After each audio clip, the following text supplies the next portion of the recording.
famille Nera Info TV nuyu naa leen ziar naa leen di leen safoo saa su ne alors seen beneen émission may dalal benn jàmbaares boo xamante ni ñi ko xam bari na waaye en interne la dama koy bàyyi mu présenté wu wax ñu moom mooy kan noo def ma def.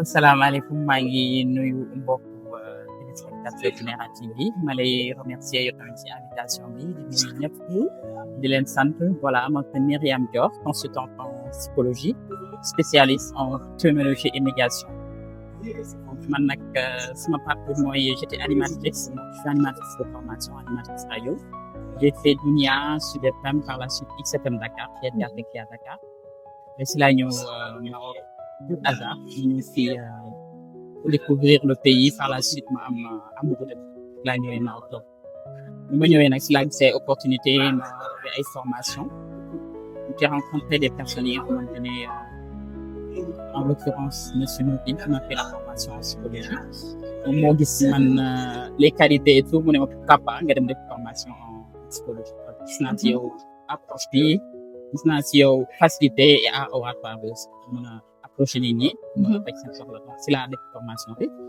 defal na en même temps benn formation en infographie mais formation psychologie bi laa def en tant que consultante benn psychologue moom ko defal consultante en psychologie ci la ko commencé voilà mooy sama parcours donc ça fait 4 ans rek may liggéey ak ministère fii le consulat du Sénégal celui du Burkina Faso ak plusieurs autres consulats aussi ak toutes les nationalités confondues aussi lay jàppale si santé mentale voilà. Alors merci beaucoup. Muy parcours bu riche machallah. Pourquoi tu as choisi le Maroc? Maroc comme ni ma ko waxee ci début bi pur hasard moom fi indi dama nekkoon ci milieu radio comme vous savez toxique showbiz ma jékki-jékki ne faut que je change d'air ma dem découvrir autre chose dama xëy benn jour rek def sama émission pare teg sama casque ne dama bëgg a voyager donc noonu laa ñëwee Maroc bi ma ñëwee Maroc par la suite ma toog def prospection xool après ma gis ne war naa ko mën a toog aussi donc ma approché wu ki ma daloon j'avais pris mu nekkoon di ko dal al journée de casse ma toog ma daje benn Sénégalais bu baax ñu doon wax Fabou Sarr donc bi ma ko dalee ma gis ne ñëpp di ma ko wax ne ma Myriam yow bu nga toog fii et puis am nga fi voilà pour parler est-ce que doo essayer centre d'appel yi si laa leen wax ne pourquoi pas te ma intégré centre d'appel yi voilà muy métier bu stressant. voilà mu nekk milieu bu stressant ma découvrir encore que effectivement li ma sama professeur en psychologie waxoon dëgg la. Il y a beaucoup de demandes pression bi bëri na. milieu bi dafa toxique. ma comprendre ne effectivement il est temps que je saute. voilà mu continuer di def centre d'appel bi bien sûr si bañ a toog en même temps may defaale formation bi. D'accord ma boole ñaari ma allié ko sama benn bi yàqulu ma beneen bi. Et puis j'ai gardé aussi mes repères du showbiz. On me continue de mes émissions. Je faisais des émissions à 2M. Je salue de passage sama xarit du plateau Wadi Dada maa ngi nuyu ñëpp a nekk yëpp. Mooy deuxième Maroc. Voilà pour ne pas citer que yaa ma gën a xam. Alors Myriam, dites-moi, qu'est-ce qui vous a motivé pour te spécialiser en psychologie et plus particulièrement en victimologie, surtout en médiation aussi? damaa nekk nit nga xamante ne ba ma nekkee xale ba léegi nit ñi dañuy approché wu di ma wax seen i problème et xaw ma lu tax donc mu nekk samay proche mu nekk samay ay kilifa ay ñoo xamante ne ñoo mag foofu dañuy ñëw si man di confier wu dans leur ménage dans leur tous les jours de stress et j'ai remarqué que à chaque fois que nit ñi su ma woowee dañ may retour comme quoi que dama leen di apaiser. Tu arrives à les soulager. Voilà j'ai compris que li ma kee waxoon c'est vrai que nit boo ko testé si say entourage muy sama yaay muy samay famille muy ñu ma jege sama xarit yëpp di ma def la même chose. ma xam ne kon c'est vrai c'est quelque chose qui en moi je dois effectivement donc partager.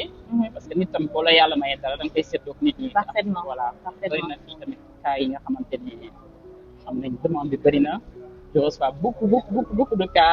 oui ma nuyu au passage. monsieur Mor Anta Cissé consul général. tamit ak madame Cissé. macha allah waa consulat bi yëpp vraiment di ko ñoom damay liggéey aussi suñu débordé dañ koy def. macha allah rien de plus beau que de servir de rendre service. voilà effectivement. macha allah c'est un plaisir. Alors Myriam, pour cette domaine là pour ñi xamul domaine bi lan nga leen si mën a wax. waaw santé mentale nag c'est un équilibre émotionnel donc état d'esprit nit la dafa nekk li nga xamante ne nit ñi dañ ko ñàkkal fayda mais actuellement la demande il y a vraiment une chance. may woo ñëpp ñu nekk si dëkk bi di woo suñu autorité yëpp ñoom def nañ dañu mën d'ailleurs dañoo dem ba dañoo déborder. dëgg la La demande elle est très forte et il y a pas assez de personnes yi nga xamante ne ñu koy gérer ñun ñu koy gérer te dañuy mujj stress. Parce que la demande est forte cas yi ñuy gën a jot mooy viol victime de viol agression wala que ça soit agression verbale stress.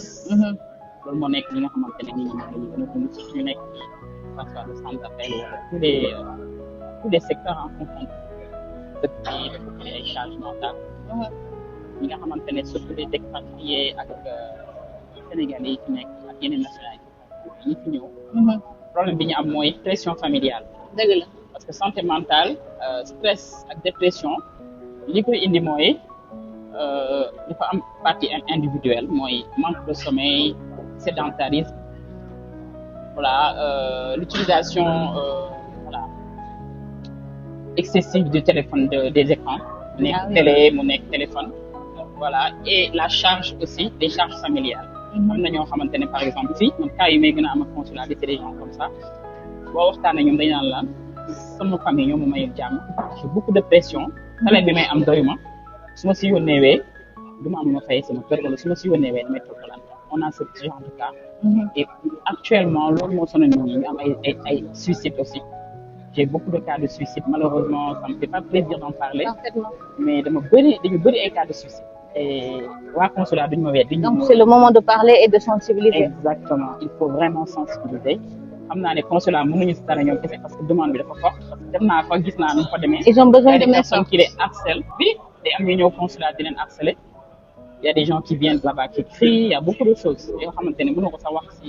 parfaitement émission bi voilà. alors du moment que c'est le moment de sensibiliser ñu bëri ñu ngi dékk loolu noonu parce que waa Sénégal xamuñu lu ñuy dund fii wala ñoom ñooy nëbb lu ñuy dund fii genre yooyu noonu lan nga leen mën a wax aussi pour ñu alléger wu pour ñu transparent mën a nekk ci jàmm tamit.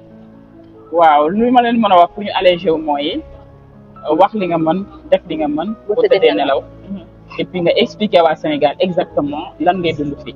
dëgg la nga wax leen li fi nekk bu leen nëbb dara. parce que nit tamit da ngay wax li am. wala waxee ne leen lii laa am lii laa koy débrouiller nii ak nii peut-être ñoom mën nañ imaginer que li nga am selon li ñuy gis sa vie ñu gis ne la yow yaa ngi suturloo dañuy foog ne yaa ngi am yenn moyens. parfaitement mais boo nëbboowul ak say waajur nëbboowul sa famille. dëgg la dañ lay gën a yërëm. luñ la laaj nga débrouiller wu. def ko luñ la aussi laaj parce que des fois Sénégal dañ leen di yónnee 50 000 ñu foog ne di leen gàtte nga 100 000. waaw des fois 50 000 yooyu nga leen yónnee am 50 000. mooy sa dund. voilà moo nekk sa dund. faudra ku nekk def li nga mën nga wax li nga mën boo tëddee nelaw ñun parents yi aussi ma leen di ñaax tamit ñu yërëm seen doom yi ak famille yi ñu nekk Sénégal muy parents yi muy mbokk yi ñu xam ne fii Maroc la vie est devenue très dur très dur dernièrement ñu yërëm seen doom. comme ni ma koy waxee saa su nekk nag on n'est pas en Europe on est en Afrique. Voilà. encore Sénégal bu bees bu xees lañ nekk. Voilà. dañuy jaayante rek tamit faw ngeen yërëm ñu tuuti. des fois sax nga nekk si dans le besoin nga woo kenn sama mag ju baax ji Babacar. ne ko xettali ma foofu noonu. noonu la demee des fois day am. des fois day am ñun des fois sax dañuy sollicité. parfaitement fii li fi nekk moom ñun rek ñoo ko xam. Parfaitement. ko gën a métti léegi. sama yaay ji nee na chéri sonal naa la trop ak sa wéjjite mais t'inquiète rëddal ci kaye bi. alors lii nga jot a expliqué nii est-ce que mën naa ko tënk ci victimologie wala am na beneen explication. waaw victimologie mooy tout ce qui est viol tout ce qui est. ñii di subir loo xamante ni daal seen mental attanuñu. voilà léegi médiation aussi dañ koy def mooy parents enfants. d'accord par exemple comme le dimanche. jéem a jubóole yeeg. voilà ok le dimanche 5. c'était le 5. ouais. le dimanche samedi laa dem média je suis revenu le dimanche noonu la ko demee woon donc j'avais normalement un cas le même jour tamit boo xamante ni victimologie parents enfants. fi ma mujjee xale bi sax dama kaa mujj mbéj te tey moom. Badou xool yaay moo ma jàpp. ndeysaan. te y a des enfants qui sont xale yi moom dañoo terrible doo xam nooy def. ah oui dañuy wut seen parents yi ils sont voilà. un peu violent avec les parents. waaw ñu ñaaxaat parents yi aussi ñu yar seen doom yi ba ñu leen tàmmal lu ñu leen laaj rek ñu jox leen ko wan leen ne am nañ même boo ko mënee sax des fois voilà pour. même boo ko mënee sax nga xaw leen tënk tuuti nga xaw leen poñe tuuti pour ñu xam tamit que y a un nom. pare booy jox xale tam na nga xamal ne ko du chaque ko jour mën rek dama koy def des fois duma am. d'accord donc xale yi tamit parents yi tamit dañuy suivre harcèlement comme que xale yi tamit dañuy harceler parents yi. parfaitement les enfants waaw. lii Babacar di wax rek jooyloowal sa doom bu muy nekk xale moo gën muy màgg di la jooyloo. sinon yaa ngi xale yàlla bi moo lay musal jooyloo. alors donc su ma tënkee ci wax ji sama 5e question li ngay gën a jànkonteel mooy des viols. waaw des cas de suicides viol dépression et suicide voilà y a des suicide yëpp ça retourne ay viol lay nekk wala dépression donc dépression bi dama fi ñëwaat lu koy indi am na cause individuelle yi mooy comme li ma waxoon sànq. waaw mu nekk charge yi leen famille di teg. ouais. utilisation excessive des écrans sédentarisme ak manque de sommeil et j'insiste manque de sommeil surtout manque de sommeil mooy facteur boo xamante ne essentiel bi nga xamante ne bëri moo leen def ko bëri ñoo tàggoo seen sago carrément ndax manque de sommeil bi ak utilisation excessive des écrans PlayStation yeeg jeux yeeg affaire yooyu noonu il faut canaliser les waaw léegi nit ñi di liggéeyee téléphone nag voilà mu ngi noonu di gis nga moo tax nag boo jógee fii des fois da ngay bàyyi téléphone bi nga commencé di xalaat nga bàyyi téléphone bi dafay charge même bu dul charge bi toog benn 1 heure 2 heures nga bàyyi pendant ce carrément temps nga utiliser sa xel tuuti mën a liggéey tuuti parce que day am ba benn instant day am surcharge donc xale yi moo tax léegi ñëpp am dépression donc côté familial bi mais individuel et collectif donc collectif mooy côté familial am na xale yoo xam ne dañ leen di ber ber boobu la ñuy tàmm benn instant bu ñu màggee dañuy solitaire voilà dañuy solitaire après ñenn ñi dañuy soxor du ñu sociable mu ngi noonu voilà manque de communication bi ñenn ñi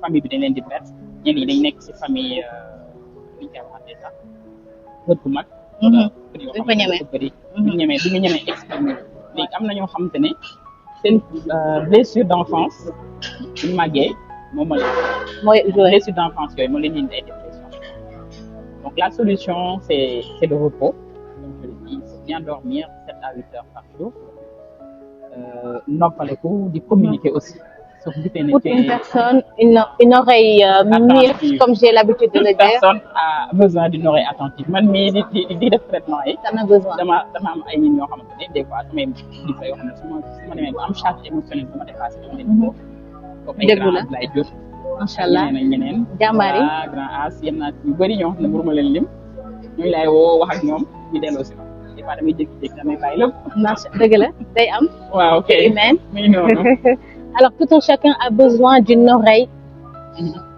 muette voilà n'est-ce pas yaa nañ ci yàlla jàppale alors sama beneen question mooy quels sont les signes qui montrent qu'une personne a besoin d'accompagnement psychologique comportement bi nit ki day irrité des fois irrité tout le temps di énervé wu di commencé di am ay comportements yi nga xamante ne dans la société da ngay commencé ko observer même certains collègues da ngay gis ne ils sont pas sociables dañuy toog seen coin parce que dañu bon mais peut-être dafa am lu ñu dund dans la vie luy remonté wu léegi nag ñu gën a am problème mooy ñu dul évacuer ñi nga xam ne duñu waxtaan ak kenn dañuy toog seen coin dañuy dem ba nga xamante ne dañuy exploser ça s'accumule donc day accumulé wu donc charge mentale yooyu ak blessure d'enfant da leen topp fekk amul suivi amul accompagnement koo xamante ne maîtriser na ko comme ñun ñii wala psychologue day dem ba benn instant wala une oreille attentive day dem ba benn instant day exploser société sénégalaise malheureusement surtout dans les sociétés sénégalaises charité bien ordonnée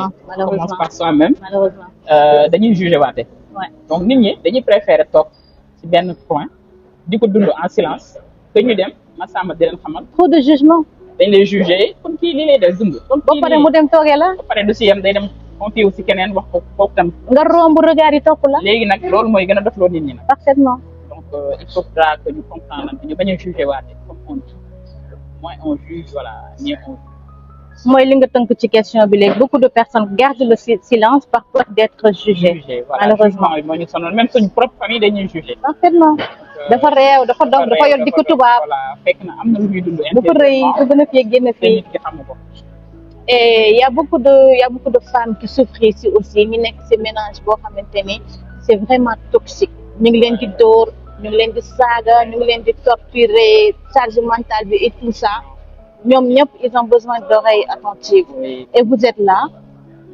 votre porte est ouverte et vous êtes accessible aussi lu jëm ci consultation yeeg yooyu noonu. amul benn problème vous êtes les bienvenus. et vous prenez des prises en charge aussi. pour ñu nekk ci centre d'appel yeeg yooyu noonu. waaw bu fekkee ne dañoo dem ba benn ñu am cas boo xamante ne daf ñu dépassé. dañ koy transféré si jàpp.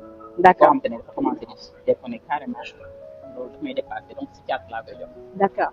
voilà ñooy nga mën a ay garab accompagner leen après ñu mën transfert la ñuy proposé on travaille avec donc ñu jéem a xool fan lañ koy intérêt. d'accord. ça nous arrive des fois ñu dem ba cas dépassé rarement lay nekk nag mais des fois ça arrive d'habitude su ma jëlee nit su ma ko accompagner ba si yàgg damay gis ne war na soxlaat. D'accord. D'accord. À travers ces paroles, tu peux savoir qu'elle est guérie. Wow. Par exemple, avant-hier, j'avais un cas d'ailleurs, consulat, je faisais un suivi, je faisais un consulat, je connais, après, il y a une dame, une maman, vraiment, Madame Touré, elle a su la calmer. Oui, je l'ai fait personnellement. Maintenant, une charge émotionnelle. Day bari. Voilà. Moom des fois moom moo li daal sonné nag su may woon mais sonn naa ma ne ko yàlla baax na. ma ne ko yàlla baax na yàlla dinañu fay. Ceux qui subissent ces genres de cas, qu'est-ce que tu les conseilles? Ban conseil nga leen di jox ñi koy subir préféré noppi lan nga leen di wax. waaw baaxul nag parce que pour man loolu xaru tey xaru dàgganu. dëgg la parce que tey boo demee ba gis nga xamante ne yow ngay jël ay charges émotionnelles dama benn instant leer na ne yow nga toog foog nga woo nit ko nekk am na ko pour man. c'est normal boo amul koo wóolu nag ci sa entourage muy sa yaay muy sa famille amoo kenn koo gis ne war nga dëgg yàlla mun nga wax nga bëgg anonymat mun nga ñëw ñi nga xam ne comme ñun. psychologue yi ñun on garde l'anonymat même temps yi nekkuloon ci métier bi sax. on a toujours été discret donc ñu la fajati soxla kenn du yëg. nga pare donc ci nekkat sa. macha allah c'est bien. loolu c'est ça àdduna moom. Non là. Peut-on réellement guérir de ce trauma? Bien sûr, on peut guérir. Quelles sont les étapes à suivre? Un suivi accompagné comme nous. Nga nangu confier aussi wax exactement lan moo la dal parce que nit boo waxul lan mooy sa problème. di nga mën a jàppale.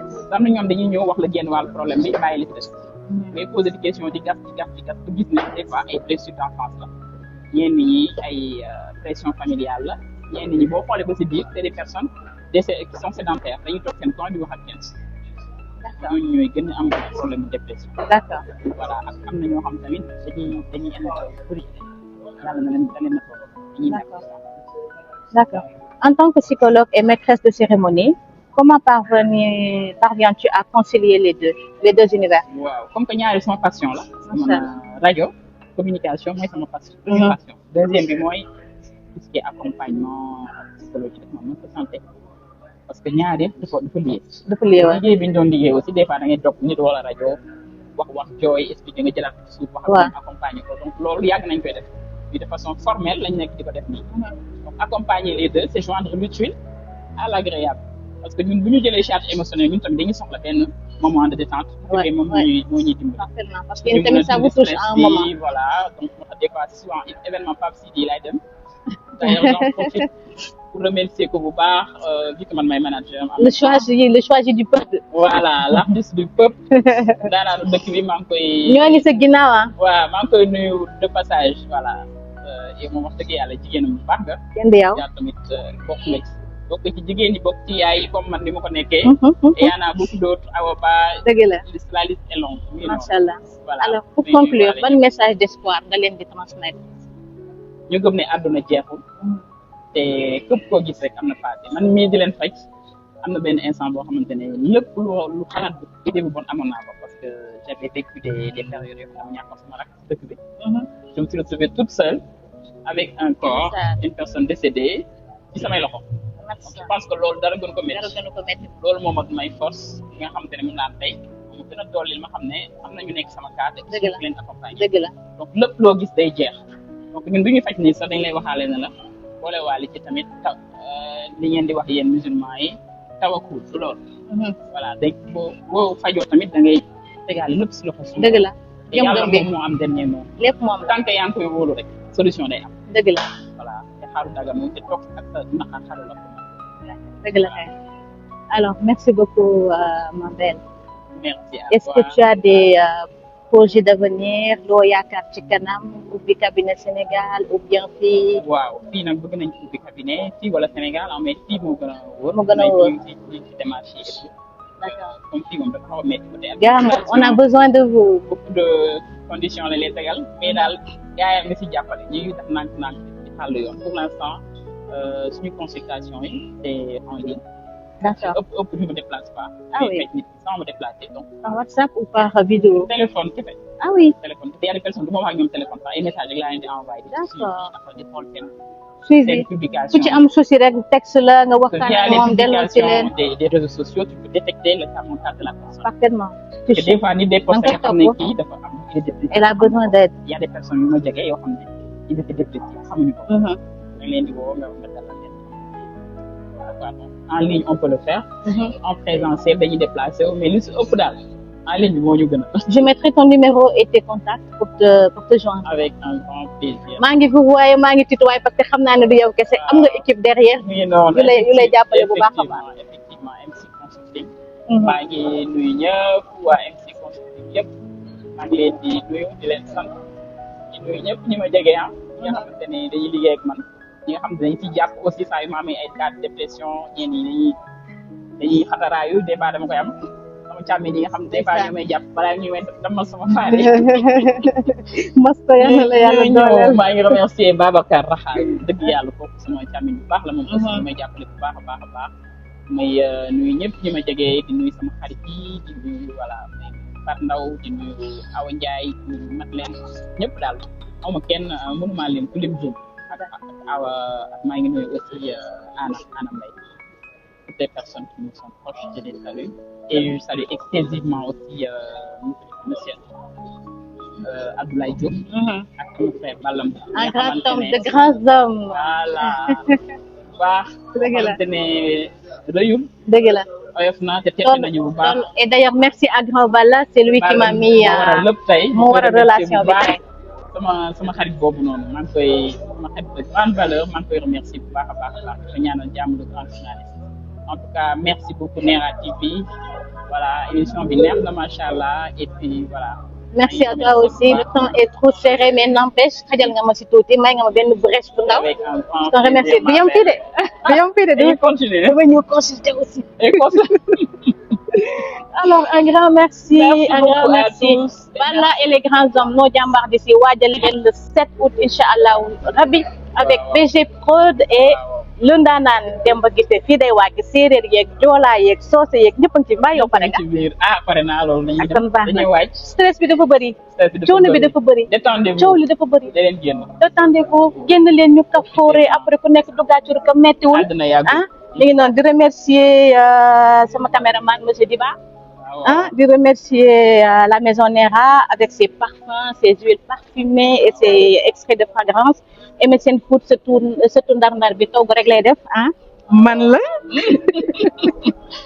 Di remercier Kholi Ndour ma chérie ah borom make-up gi sorti maa leen remercier bu baax a baax bal xaw mi couture ah samay sañse ci loxoom laa ko teg waaw waaw waaye tamit di remercier Sineya Moda du si ñàkk des fois ma xaw a buuk nii tuuti rek ñu sañseel ma Sineya Moda l'enfant chéri de Saint-Louis merci à toi di remercier Soxna la puissance de âme pour les bijoux ok di remercier aussi la boutique Ndiaye Dakar élégance ah Balla xam nga ma xama Lox bay moom moo fépp mooy Lox merci beaucoup kontaan naa sant naa leen gërëm naa leen consultez-vous pour chercher une oreille muette. À la prochaine.